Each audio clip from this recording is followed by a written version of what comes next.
Kita tentunya mengenal yang namanya jihad, namun kita harus tahu jihad itu seperti apa. Jangan bicara jihad kalau emosi itu setan, bukan jihad namanya. Hadirin hadirat, beda antara emosi dengan jihad.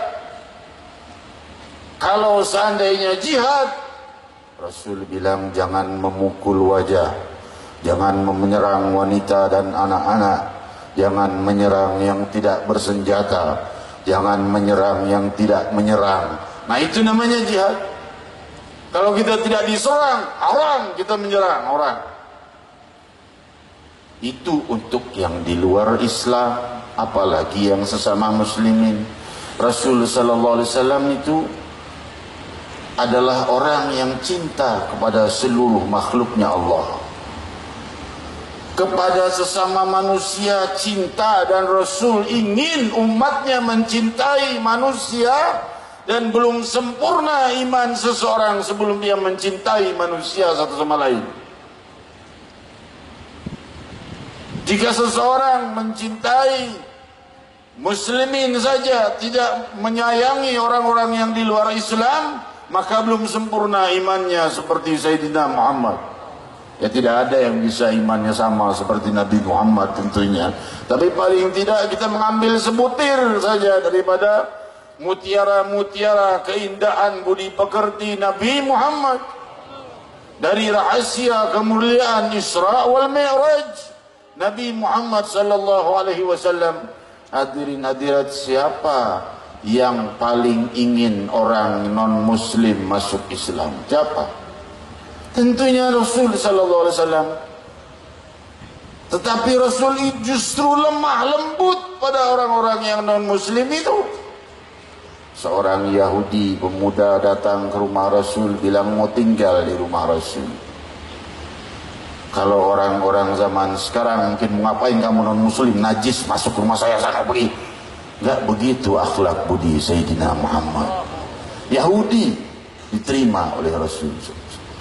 Tinggal di rumah Nabi, makan sepiring dengan tangan Muhammad Rasulullah, jari-jarinya bersentuhan dengan jari-jari Nabi,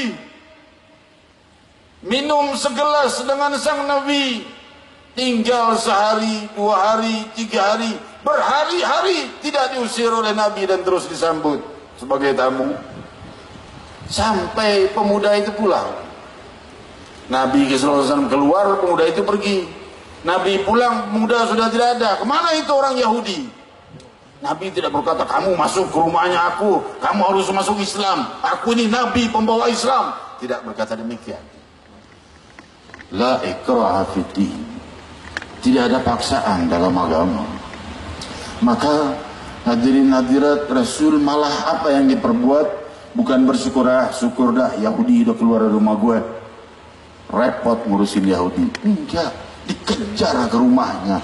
Barangkali ada salah di rumahnya, atau kurang jamuan, atau apa, datang ke rumahnya.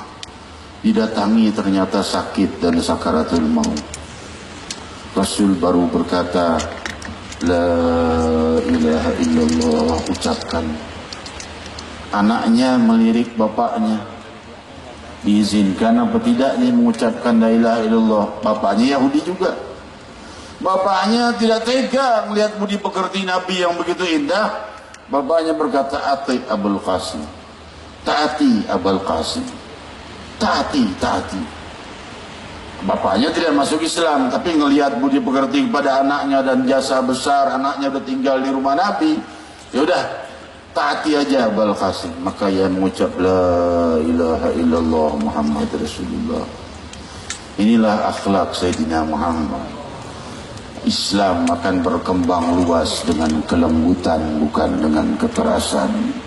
Kekerasan hanya akan menghancurkan Islam dan agama kita sendiri dan diri kita sendiri.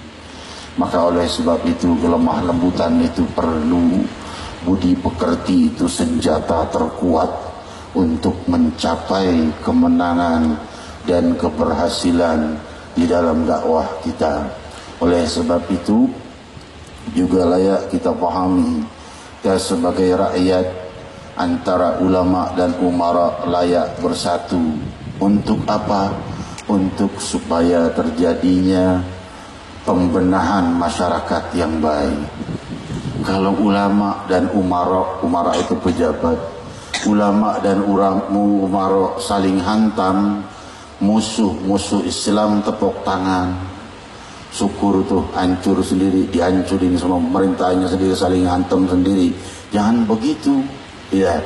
Kalau umara kita punya kesalahan, maka coba ajukan kepada gurumu kepada gurunya, sampai kepada guru-gurunya yang punya hubungan dengan orang-orang yang para pejabat itu, untuk menyampaikan bahwa hal ini salah dengan baik. Itulah akhlak Sayyidina Muhammad. Demi Allah, jika beliau hidup, itu yang akan beliau perbuat.